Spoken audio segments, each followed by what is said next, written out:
Hey guys, it came to my attention that the POM tool has been updated, so you're unable to do curved lines, but it's actually better, and I'm going to show you why now. So if we're going to do a curved line with the POM, now they have you trace it instead. So I'm going to try to do this armhole.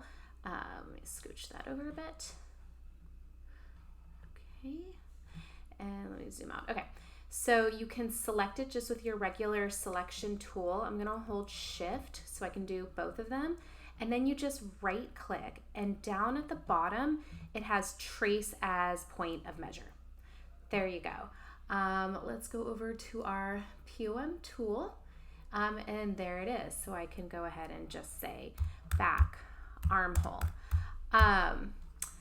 Then with our edit tool, which it switched automatically to the edit tool, I can actually now right click it, and we have some choices of if you want to do like a straight line instead, or they have like distance like kind of from high point shoulder, or Y as well.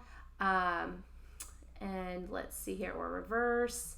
But segment is what it defaulted to. Oopsies, I did not mean to do, I don't want to do reverse. So I'm actually going to right click and reverse one more time. There we are. So segment. And so why this is helpful is because then if you were to change in your fitting, like maybe the shoulder length got wider, it automatically updates the curve line as well. It's just, I guess, a better way of working. You can also still do the POM measurements, from clicking from one point to another one. I'm gonna hit return. And then with the edit tool, you can actually change those. Oopsies, that didn't work. I'm gonna try that one more time.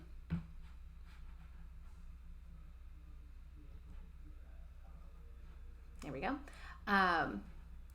You can right click and actually change it to segment type just to make sure it actually is on the segment. So that way, if you change the neck drop, you can see the POM is still the same.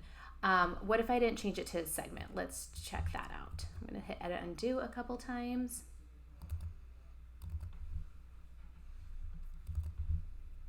Okay, let's go back to the POM tool, click, double click. If it's there. Now what happens if I were to change my pattern? No, it still is on the segment, but there you go.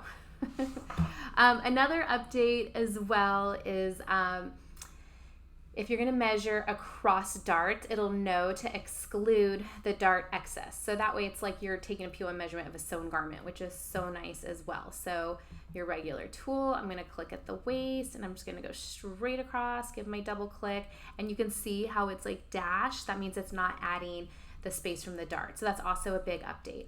Also, I think you guys saw me struggle where I couldn't move my pieces.